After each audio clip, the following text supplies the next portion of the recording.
Hello, everyone, and welcome back to Everyday Anarchism. I am your host, Graham Culbertson. This is a very special episode because this show started off with me sitting in a room by myself trying to sound like Mike Duncan and also talking about the work of Mike Duncan. Today, in the final episode of Season 1 or Phase 1 of Everyday Anarchism, I am talking to Mike Duncan about the concepts behind Everyday Anarchism. I got a chance to talk to him before an event at Flyleaf Books in Chapel Hill. Thank you so much to Flyleaf for making this happen. Thanks, of course, to Mike for coming on the show. I've got a few more things planned for the next couple of months, including something on the World Cup with the soccer historian David Goldblatt. But for the most part, you're not going to hear much from Everyday Anarchism until the very end of 2022 or the beginning of 2023. And then I'm going to begin Season 2 or Phase 2. The show is going to come out every other week, and it will last maybe for the entire year, but I'm guessing it will peter out again and go on hiatus maybe about a year from now, and then return in early 2024. That's the plan. I've got a lot of exciting things planned for the next season or the next phase. Ruth Kenna will be coming back to talk more about William Morris. We're going to explore the anarchism of math, the anarchism of the Byzantine Empire, supposedly the opposite of anarchism, with the historian Anthony Caldelas. We'll talk about the Paris Commune. We'll talk about Voltairine de Cleyre, all sorts of fun things. In the meantime, anything you can do to help the show, leaving reviews on Apple or Spotify, telling a friend, going to everydayanarchism.com and signing up for my newsletter, or giving a financial contribution, all that stuff would help so much. Now, here's my talk with Mike at Flyleaf.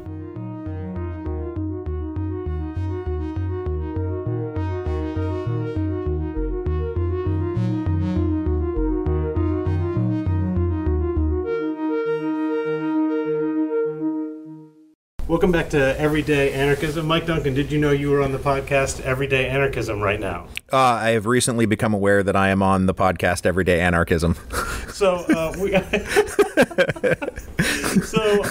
I'm here with Mike Duncan, who happens to be in town at Chapel Hill at the university that I'm teaching at now, UNC Chapel Hill, and he's giving a talk about Lafayette, I guess, the hero of two worlds, at Flyleaf, the local bookstore, and we're in the back of Flyleaf recording a podcast. We are. And I am on, I'm about 2.5 weeks into a 3-week tour, and I have been in a different city pretty much every day of that tour, so I never quite know where I am or what I'm doing, and I'm a little bit, rummier and a little bit more off-kilter than I usually am, so that's the version of me that Everyday Anarchism is about to get. Well, that sounds great. Yeah, we agreed that would be a more fun interview than it would have been at the beginning of this tour when I was more staid and serious and hadn't just been like getting on and off of airplanes for 3 weeks straight. I think I'm a huge fan of your podcast, Mike. I would not have started podcasting if not for your podcast. That's really great to hear.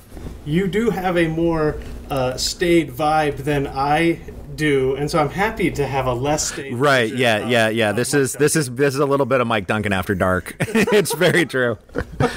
This is the 10 p.m. show, not the 7 p.m. show. You've got the 10 p.m. show when you've got the lemon honey gin. Oh yeah. That's that's what we're doing. Yep, just doing shots of hot tea here.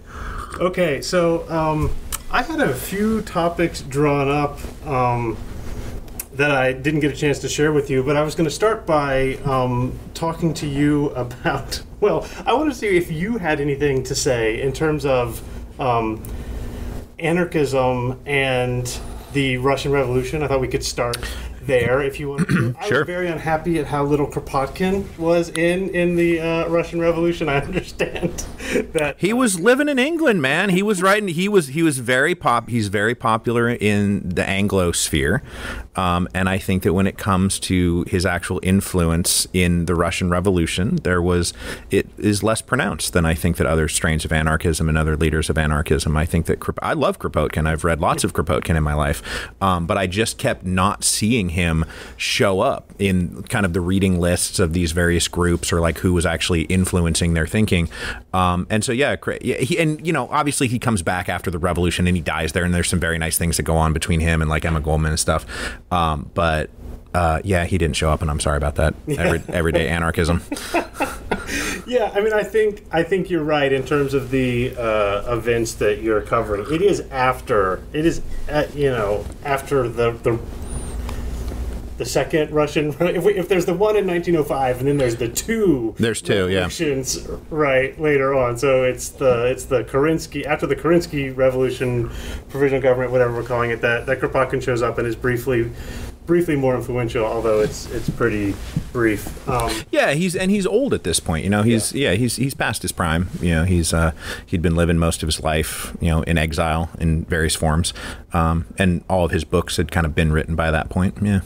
Yeah, there isn't too much of his story, except that, I mean, I like to tell the story that he was, in some ways, perhaps had more freedom under the Tsar than he did under Lenin, except for his immense influence at that point. Lenin knew he couldn't touch him. Goldman, at least, is pretty sure that Lenin would have come for him if Lenin could have gotten away with it. Right. Yeah. I mean, there is a whole thing where, like, having studied a lot of, the repressive police apparatus of the Tsarist regime and the repressive police apparatus of the Soviet regime, and one of them does actually seem quite a bit more broad and deep and effective, right? Because one of the things about the Tsar's police apparatus is that, they would get these guys that are like, they're like chucking bombs at like members of the royal family, and it's just like, year and a half administrative exile, and then you can do whatever you want. Like, it actually wasn't that like that brutal. They weren't just murdering people wholesale. Like a lot of it was like, I mean, Lenin got 3 years for trying to overthrow the government.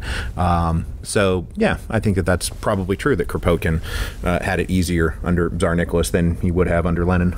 I think one of the things, just those of us who grew up in the 20th and 21st century, I really think we do fail to understand how much more efficient bureaucracy is now than it used to be. Yeah. When we imagine a tyranny in the past, we imagine that something that looks like a tyranny would look like in the 19th or 20th century, and that's ridiculously untrue. I've been corresponding with some Roman historians of the Roman Empire who, like, they've looked at the provincial government and been like, provincial governments in Rome have like 7 guys. Yep. It's a governor, it's a small staff, and that's pretty much it. And I was actually just reminded of this. I'm writing these sort of like appendices to wrap up the Revolutions podcast. I'm kind of like re-reviewing all the material and trying to derive some lessons from it. And, specifically talking here again about Tsar Nicholas is their censorship regime. I did wind up reading quite a bit, I don't even think like a full book on this, but it was a big part of one of the books that I read. There was kind of the details of the Tsar censorship office, and it was that. I mean, it's like, it was like 25 guys, and they were nameable. They were just employees. This was the job that they had to do, and they were in charge of reviewing like every scrap of paper that needed to be either approved or censored. And so the idea that the Tsar was running this like incredibly repressive, I mean, obviously they were doing censorship, and obviously printing presses are being shut down, and like the police are investigating things, and the Okhrana is like pretty effective at infiltrating things, but so much is just getting by these guys because it really is just like 24 people, totally like understaffed, overworked. They're threadbare in their minds. And, the revolutionaries out there and dissidents out there knew every trick in the book. And they were not, for example, even bothering to check with daily publications. Like, if it was a daily press, they were like, we can't even handle it. So like the streets are flooded, and these columns would be full of like, oh, the Tsar and his repressive censorship regime. And you're like, there is no censorship regime. And everybody knows that there's no censorship, that the censorship regime is bad because there isn't one. Right, and this is definitely one of the things, is the actual size of the Tsarist state was so small, and it was so incompetent, and it was so overworked that you just like, okay. This is important for me in my project. It's drawn from Kropotkin and Graeber, and the idea that sort of everything always functions in some ways kind of anarchically, which is to say, if you want to have a government that runs things, you can never do that entirely with bureaucracy and a staff. You're always going to need people collaborating and cooperating. And if you look at a dictatorship or whatever you want to call it, like the czar, it's really not this kind of top-down administration that we would imagine the governments that the anarchists would be rebelling against. Right, yeah, because even inside of those units, people have to come together without direction and decide for themselves in conversation with each other, well, how are we actually going to get this done? And the people, and one of the things that goes on here, which I'm sure you've probably observed in your own life, is that the people at the top have no idea what's going on at any level because everybody is afraid of losing their job. Mm-hmm. And so you're kicking up bad information, and it's one of the paradoxes of power that once you get to a certain level, you no longer have any idea what's happening out there because people are just feeding information up the ladder that is going to allow them to keep their jobs and please their superiors. And so people are making decisions in these inner circles of power, like do this, do that. And then it goes back down. They're like, well, that doesn't conform at all to like what's actually going on here. So yeah, we are going to have to figure this out for ourselves. And then, concoct a bunch of lies to send back up the ladder as we try to like do this stuff. And yeah, I think that there is, in terms of like the practical management of our lives, like this is where anarchistic principles come from. Is that just like daily collaborative? I mean, families are pretty anarchistic, right? Like I'm married and I have 2 kids, and supposedly, traditionally, I'm supposed to be the patriarch of the family, and obviously it's the 21st century, so my wife and I are like co-equal partners. But it sure does seem like what we have for dinner is like a pretty anarchistic, collaborative decision made also with the input of a 10-year-old and a 7-year-old who are like, me and my wife will be like, we're having this, and they're like, well, I'm not eating that. And it's like, okay, well, maybe we should do something else then. Yeah, I feel that. Yeah, so that's the, I sometimes say like the capital A anarchists or the political anarchists. Their argument is that you can, maybe even should, smash the government and then everything could work just fine with that kind of anarchic principles, like, hey, what should we have for dinner collectively? Whether or not that's true, I don't know. I'm much more interested in the way that all the systems we do have right now that we're constantly told have to work through some sort of top-down technocracy, bureaucracy, whatever. They're all anarchist anyways. Our families are anarchist. Kropotkin says, people say anarchism won't work, and then they go home to dinner. Yeah, and he says that it does work. Yeah, and we just don't recognize it as such. Yeah, all the stuff out of like mutual aid. Yeah, I used you as an example of someone missing the everyday anarchism. And when you're talking about when you were talking about protesting in France, and you say that you got between the police and the black bloc, right? The anarchists, and I said actually, okay, there's a group of hardcore capital A anarchists here, and then there's a plucky everyday anarchist named Mike Duncan who doesn't want to mix it up with the cuffs, but it's literally out on the street saying no to government. Yeah, well, what was I saying no to? I wasn't saying no to. I was saying no to something the government was trying to do. Yes, right. Sorry, not saying no to government. Like, right. There shall be no more government. Right. I, not voting, not through any channels, I'm going to go out on the street and protest until I get what I want. And right. At least Metternich would consider that anarchism. Right. Well, yeah, but Metternich thinks everything's fucking anarchism, man. What does Metternich know about anything? He dead. You're in the ground, man. So Macron would consider that anarchism then. Yeah. Well, God, that guy. What was he even doing? Like, why would you provoke something like that? I don't know. I don't know why he's deciding now is the right time to do these things. But that was that was the transit strike that actually led right into COVID. The transit workers went on strike for like 3 months at the end of 2019. And yeah, though, but it was very interesting being stuck. But so you're calling the black bloc people. If they're even capital A anarchists, because it's not clear at all. Mutual aid and everything, But also, like they were there in a group to. Do probably property destruction and kind of like cause a little bit of havoc. And, I understand why they're there, but then there's also a SWAT team that is, going to be clashing with them. And yes, I do want to remove myself from that situation because I'm a middle-aged man and I'm not looking to get into fights like that. Exactly. Yeah. And we shouldn't think, I don't think that should be our default of, there's a time and a place for the black bloc. I mean, something like Hong Kong, of course, that's different. But otherwise, I'm a big fan of the old school mid 20th century nonviolent resistance mass movement. And to me, Gandhi says he's an anarchist. King is not going to claim anarchism for a variety of reasons, but King is obviously an anarchist. So I want to move the focus away from the black bloc to your Mike Duncans, your middle-aged men who are just like, we're not going to take this anymore. Screw this. If only we can get power to middle-aged white men. Man, I do know what you mean. It is true, though. I think we might be better off with power in middle-aged white men instead of only people above the age of 70.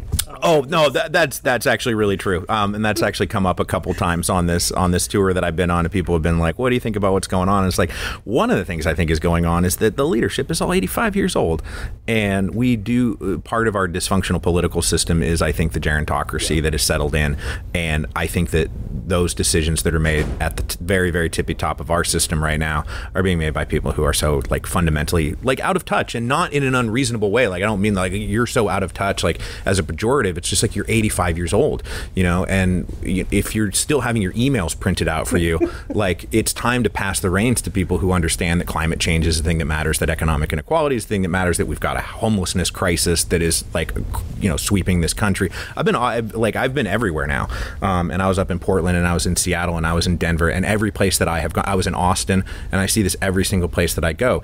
New construction, crazy new high rises, really rich condominiums that are going up, and there are these glass palaces that are going up everywhere, and then on the streets it is homelessness, and it is drug addiction, and it is there is a social crisis that is happening down there. So I've seen all of this in real time, and then I look at the people that are supposedly calling the shots, and they just don't even recognize any of this. They don't even see any of this as a problem, or they're just like, well, why don't you just get a job and buy a house like I did, in 1957.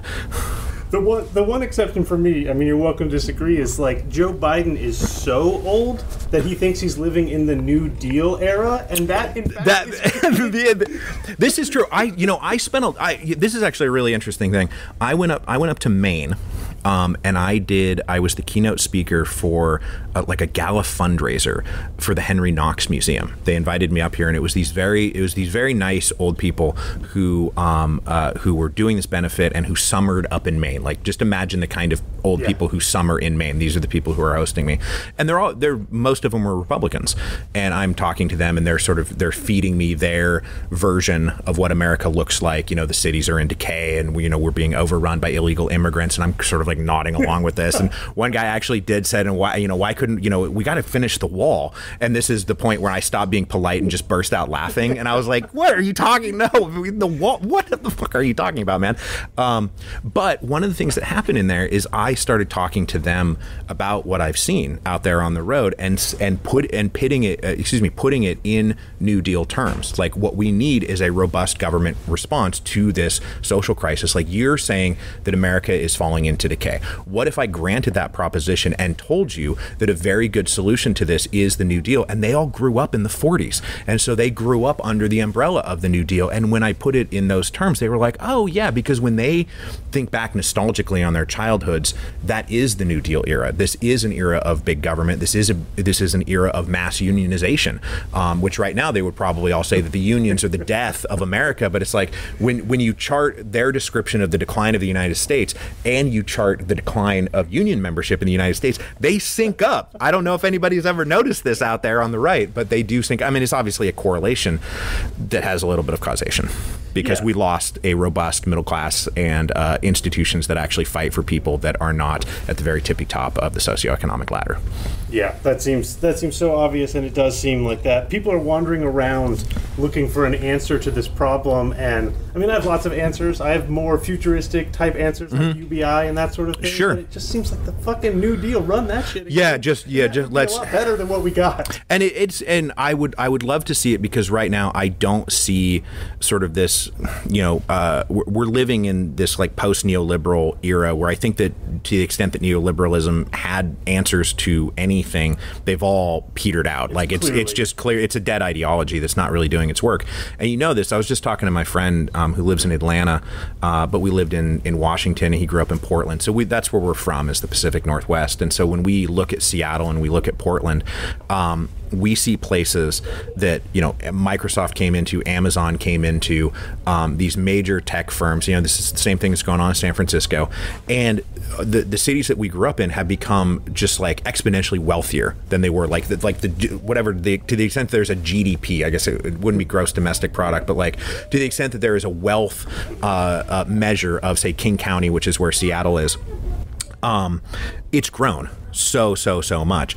And at the same time, we've got people wandering around who are too poor to find a place to live. And you would think if you had a place with that much money in it, where that much cash has been poured into this region, that one of the things that could be going on is, oh yeah, this is Seattle. This is one of the richest cities in the country. Everybody's got a house here. Everybody's got enough to eat. Like this is a utopia in that way, because we have the resources to do it.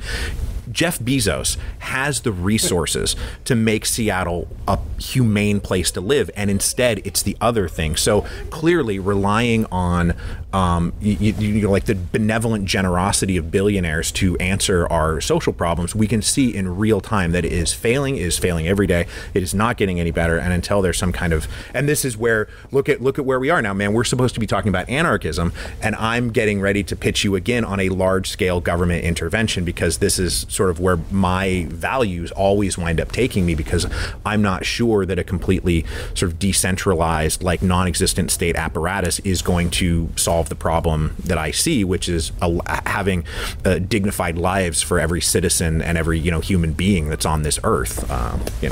Yeah, so this topic has come up, Mike, with almost every, like, I don't want to say, like, serious-minded, left-leaning, but non-anarchist person who comes on this show. I mean, look, even Kim Stanley Robinson, who is pretty much an avowed anarchist, he was like, Graham, I hate to say this, but we need some sort of Keynesian New Deal type thing, because we had our chance to run some kind of anarchist playbook maybe in the 60s, and we didn't. They didn't, and I think that it happened for a variety of reasons that makes it so insanely difficult to do it. Well, since we're here, maybe I can ask you this, because I've always had this question, which is, okay, so COVID comes through, right? And I'm sure you've thought a lot about this. So what happens in a global pandemic like this, where you need to have public health measures and people need to do things that maybe they don't feel like doing on their own?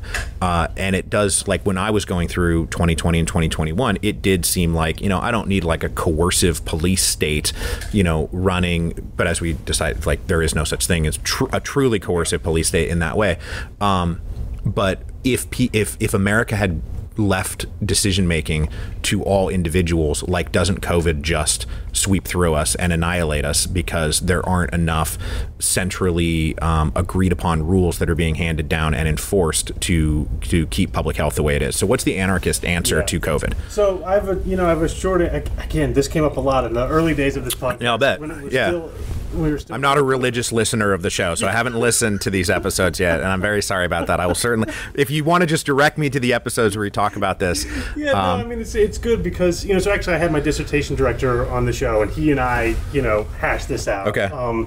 And he, his take is basically like, it simply wouldn't work, and I guess what I sort of ended up with arguing with him is something that's public health can and should be completely decentralized, and the invention of public health was by people like Jane Addams, who was not an anarchist, was merely a nonviolent Tolstoyan, which is to say an anarchist who doesn't use the word. And right. Anarchists invented public health, and eventually it got taken over by this medical establishment and got integrated into all of the halls of power, and so far fine, I guess. Once you've done it that way, when something like COVID comes along, you can't defeat the pandemic with mutual aid. You can't defeat the pandemic in a decentralized way, because you have destroyed every path for decentralization. So this is like, do I think we could have handled COVID in a totally anarchist way when it showed up? No, absolutely not. Do I think if we had decided to run public health the way it was invented in the late 19th century in a fairly anarchist way and had it all be decentralized, could we have handled COVID a lot better? Yes. Yeah. If that makes any sense. Yeah. I mean, but basically, like, the conditions of 2020, like, we all live in the real world, and so you just have to understand, like, this is the system as we're facing it. All right. And I would, I still couldn't believe my neighbors who just seemed like they wanted to just round up everyone who wasn't wearing a mask and put them into prison. And I tried to explain to them that actually would cause a lot more COVID than just letting those people range free. Right. And this, like, top-down police. Yeah, but I mean, but I did it. It was very interesting because I did the year of COVID. Okay, let's be clear. COVID's still happening. Like, we do know this. I know we now talk about 2020 like it's all in the rearview mirror. Like, I do understand that it's happening. And we're obviously in a different era, though. I don't think it's wrong to acknowledge that. You and I are talking face to face, not wearing masks. That would not have been. I know. Well, I got COVID like 6 weeks ago, so I'm not afraid of getting it again. I got it like 6 months ago, so it's coming around for me again, I think. Oh man. But so I did 2020 in France. And so I watched sort of the difference between the U.S.'s response to COVID and France's response to COVID. And, if you know anything about sort of like how political systems exist and do comparative political systems, France is a model of a highly centralized national state. Like, everything is run out of Paris. It's departments. It's not even like Germany is even a federal system. France doesn't have any of that. It's purposely very, very centralized, and decisions made at the top are just like boom, instantly, like applicable to the whole country, versus something like the United States, which is so insanely like a nesting dolls of jurisdictions and counties and cities and different school boards. And one school board wants to do this and one school board wants to do that. This superintendent believes that COVID is real. This superintendent believes that COVID is not real. And there was, in watching that, like, my wife and I talked about how we were glad that we went through COVID, in France, as opposed to the very, very chaotic response. And I think in many ways the decisions making that were made in the United States were just flat out wrong. And we watched people prioritize keeping bars and restaurants open while closing all of the schools. And France did the opposite of that. Like, they took the hit. Like, they said, they shut down all the bars and cafes in Paris. Like, you're talking about like the money making engine, and also talking about the livelihoods of all these people. But what did they do alongside that? They paid them all. Yeah. They just said, send us your payroll and we will cover it, which did go on eventually in the United States. By the summer of 2020, I do think that bill that came out, the relief bill that came out, did actually do a lot, right? There is, I think, kind of this myth that like, oh, we just gave everyone $1,000 or whatever the number is, but it was actually quite a bit more robust than that in the end. But it was something of a relief to be like, there are people at the top of this highly centralized pyramid who believe that this is real, and the things that they are doing are measures that they believe. And I do honestly believe that Macron and those people were honestly trying to do their best. Like, I don't think that in that moment they were sitting there like, oh, well, let's just do things on behalf of capital. I think that they were thinking to themselves, this might be the end of civilization, and it would be awfully nice if we could try to maybe stop that. I do. Maybe I'm naive, but I do think that was going on, and so we were happy to be living in France in 2020 and not in the United States, which seemed like I don't know if I can swear on your show. Yes. It seemed like a real shit show, sir. Yeah, it was a real shit show. And again, if you want to just accuse me of, whatever, like intellectual dishonesty, go ahead. I would argue that the problem is that we have inculcated a terrible right-wing, virus of rugged individualism, or whatever you want to call it, in this country that makes something like top-down technocratic solutions the only option. The only way to get those people to do social good. Yes. Because you basically have to impose the idea of social good on them. But then my argument is... I think I know where this is going. My argument is it's actually a lot of people on the left, or whatever you want to call them, the technocrats, the Obama types, whatever, who cannot imagine someday reaching those people and bringing them into some sort of mutual aid, but just thinking like, you know what, we need experts and there's idiots on both sides, and we just got to put those idiots in jail or restrain them in some way, or threaten them that they're going to lose their jobs and starve and die, and that's okay because we are right. Right. Man, does that solution look necessary in 2020. But it sure as hell wasn't necessary when you started running that playbook in 1980 when you were on Reagan. Right. And then you create the only option is a Macron-style solution. Although, again, Germany in some ways did pretty well with it was a federal system, but it's the Germans, man. Like the Germans did fine, you know. But I cannot tell you how many people explained to me that the Germans were doing great because Merkel was in charge and they had a great top-down technocratic system. And then I tried to explain to them that actually I had been reading about the actually different COVID policies that were then sort of coordinated and agreed upon from a somewhat bottom-up way in Germany, and then because it's a federal system, it's not just Merkel the genius. Like we do. I think you're right that like liberal technocrats have this desire to create heroes of those. They tried to turn Fauci into which happened because the right was trying to turn him into this villain, so it became like we must protect Fauci at all costs. But it's like they're just people. Yeah. So this is another way that I, again, perhaps unwisely, I want to serve as like a gadfly to point out all the ways that science has gone wrong and Fauci has made mistakes, which I would take Fauci over anyone else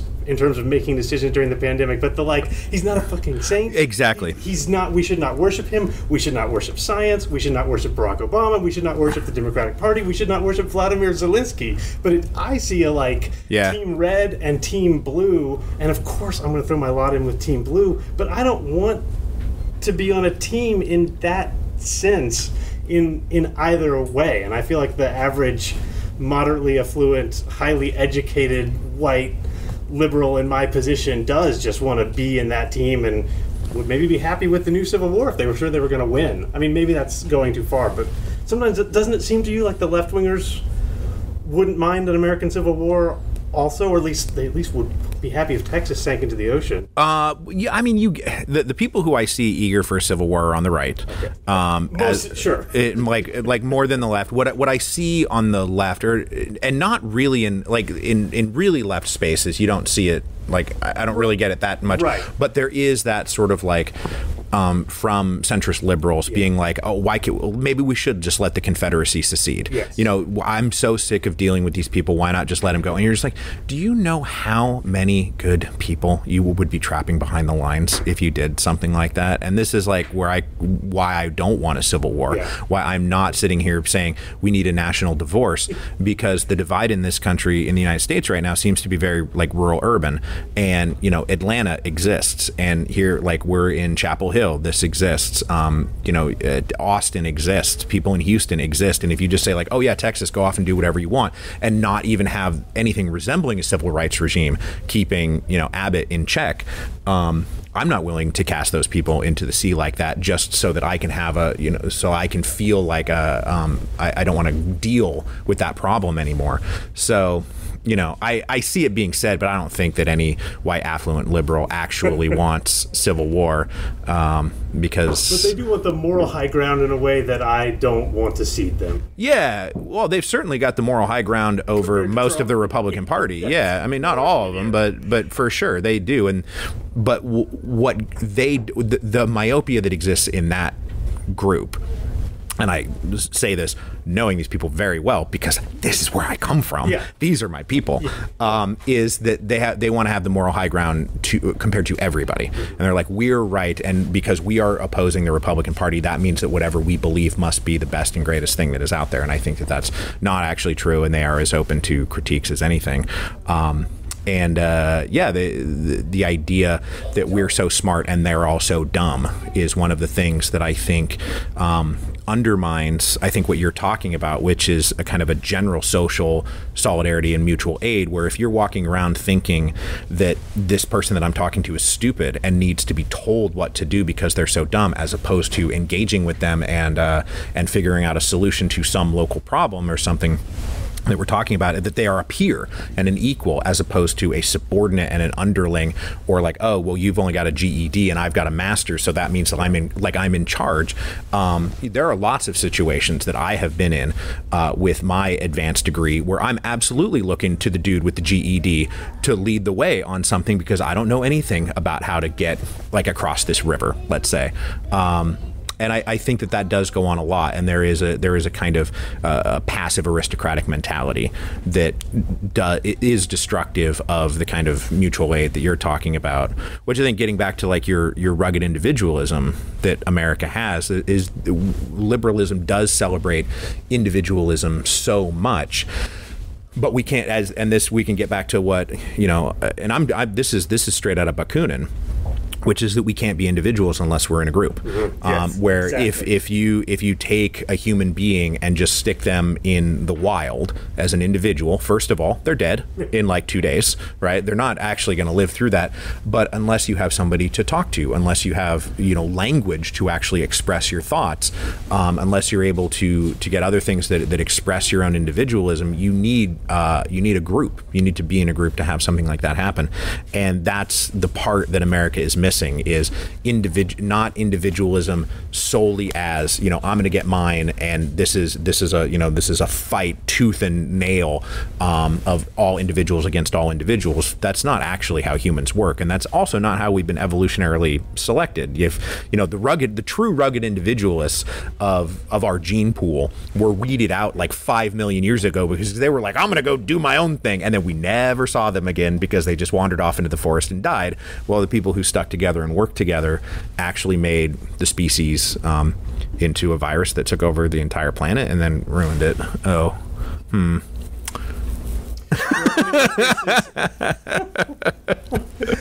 that got dark.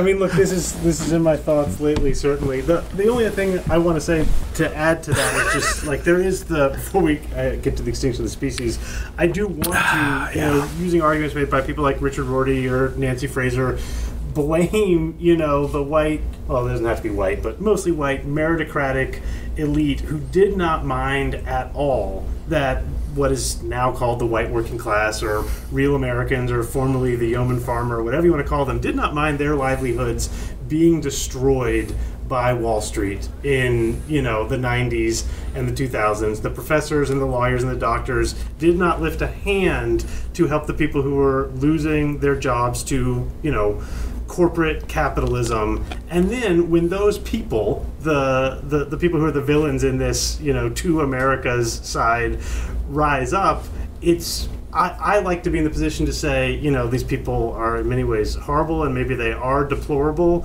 but also you are in collusion with the billionaires running this country against them, and now you're really mad at them now that they've got their Trumpist champion or whatever. Yeah, that whole business is like, I would not go down the road of saying that there's a causal connection between worsening economic conditions and an explosion of populist misogynistic racism in the United States, because I think that misogynistic racism that is in that community that we're hearing that is going for Trump is present whether or not we have a robust, like you take the 60s, like there is a robust middle class in the 60s, right?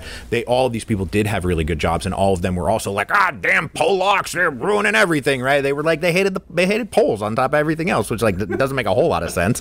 It has never made any sense to me. And of course, then I come from, I come from an affluent background, okay, and I'm actually from Redmond, Washington. Like Microsoft was planted in my backyard when I was like 6 years old, and I watched it grow up. My dad was a lawyer. My mom worked in the school system. So I'm from that like professional liberal class, and I've been on golf courses. And some of the most racist shit I have ever heard in my life is I'm not hearing it from the trucker who lost his job, or like the steel worker who, had his job outsourced. Like I'm hearing it from some of the most successful people, the people that are benefiting the most. And I'm from the 80s and 90s. I'm this era of, people like you remember the 90s, right? Yes. We're getting to the point where like trying to explain what the 90s were like to people, especially the white 90s. So I come from the white 90s, where I was like, the biggest crisis we faced was like Seinfeld was ending. It was called the end of history. Right? Yeah. But I broadly see these two things as being somewhat separate from each other. And so I don't call it a backlash at all, because I think what we're seeing right now is a return to form. It's to the extent that it's a backlash to the 60s, like it kind of is, but that is saying like, oh, well, if it wasn't for civil rights, or if it wasn't for gay rights, or if it wasn't for the women's liberation movement, then like we wouldn't be saying and doing the things that we were doing. It's like, but you were saying and doing all of those things for like 400 years, which is why there was a civil rights movement, and why there was women's liberation, and why there was a gay rights movement, which happened in the middle of that. And now we're sort of reverting to form. But, I think that the sort of the economic distress argument of explains a little bit of the energy behind Trump, but I think that stuff, those mentalities are existing free and clear of whether or not you're a winner or a loser in today's economy. And if you get into those cigar rooms, those whiskey bars, that those guys, I just spent some time with people, and they dropped some things that it was super casual, and all those people are doing great. So Guys, I'm just gonna say that back to you. This is an even more pessimistic reading than mine is. Yeah. Okay. Well. Here's my positive reading, though, is that I think that all of this is invented by the human mind, and I think that all of it. I don't think that any of this stuff is necessarily genetically encoded on the human race. I don't think that this is like racism and misogyny. A world of vast economic inequality and cruelty against each other, I don't think is akin to the oxygen, or the need to eat food or sleep once per day, or have our hearts beat, which are all like very natural things that we can't actually escape. I think that a lot of this stuff is inventions and social inventions, and because they exist socially, and because they are things that we have created, they can be uncreated. Like, I do think that a lot of this stuff could be deconstructed. I grew up on Star Trek, right? And Star Trek is obviously is a utopian future, and it took a nuclear war for them to get there. And the more that I watch Star Trek now, the more I'm like, yeah, but is that really something we can do? Just be like, screw it, we don't have money anymore. But I definitely maintain a very hopeful stance that we can keep hammering away at these things and knocking them down. And I think that in a lot of ways, I mean, we are going through a very sort of depressing reactionary phase, and we are living in a bit of an age of reaction right now. And I think that a lot of the motor force of it's very clear that Republicans, especially the MAGA movement, are on offense, and liberals and the Democrats are just playing defense. It's like it's a holding move for them. It's a rear guard action to try to hold the line. But I think that on a lot of fronts, especially when I look at how the kids are doing these days, I'm like, they don't give a crap about a lot of the things that people of our generation even gave a crap about. And if that kind of stuff does start bubbling up from the surface, then maybe, in 50 years, we're looking back on this and we're saying, yeah, that was a really rotten time. I mean, and that's my hope. Like, my dream for our society right now, like, I was thinking about, what am I going to be saying, or what do I want my son, who's 10, to tell his grandkids, right? When he's an old man and he's talking to his grandkids, what kind of story is he telling? Is he telling a story that makes his grandkids go, what? It was like that? That's amazing. You took a shower every day because there was water? And he's like, yeah, there was water. And I flipped a switch and there was just light. The lights came on and they were like, wow, Grandpa, that's amazing. That's one story. The other story is you had to live through what? Like, what kind of degradation and filth that yeah, there was just plastic bottles everywhere, and there was just garbage heaped up, and we let people live in the streets. And they're like, Grandpa, that's horrific. How did you live with that? And it's like, I don't know. It was just how we lived. I do think that there's a version of getting him of seeing my son at 80, so let's say like 75, 80 years from now, where he's telling a story where this is just the most like rotten thing that a person 80 years from now could imagine living through. And I think that that's not pessimistic. That's looking at this and saying we can do so much better than this, and we probably should. So one thing I've been thinking about a lot as we're watching, I guess the last thing I wanted to say is one of the things you've talked about, I don't think in these appendices, but in other episodes in the past, or maybe this was on Twitter, something like, it's going to happen, right? Like, the elites can make room for change, or change will be made. In other words, there's all sorts of scenarios in which revolutions do not break out. Right. In times like these, where Right. things are building, but there's not really any scenarios in which things don't change. 100%. You can divert the volcano or release the pressure or something, or the volcano can explode. But just like, nah, push it down even more. And that's not going to happen. Yeah, and I think this will be a good way to go out, because this does call back to the fact that we are living with this gerontocracy, that I do absolutely believe that what's driving so many of our elder boomers, right, who are my parents, right? I love these people to death. Like, it's my parents, it's their friends, it's my aunts and uncles, right? This is not like, I'm not trying to do generational war here, but when I talk to them, it's so much, I just wish it would go back to normal. I wish it could go back to the way things were. Like, their mentality is to try to turn things back into something that will never exist again and can never exist again. And they're looking back to the past for inspiration for how the world should work. And even though I'm sitting here as a historian, right, and I do look to the past to inform my decision making, dude, we need to look at the future. We need to look at the present and plan for the future, because change is here. Like, there is no going back. Whatever that normal was that existed, it is dead and gone. And anybody under the age of 45 understands this implicitly. And anyone over the age of 45 is just like, oh, but I want to go back to how it was. There is no going back to how it was, because the change is here. It's come. Climate change, dude, it's here. It's done. Like, the idea that we're going to stop it is over.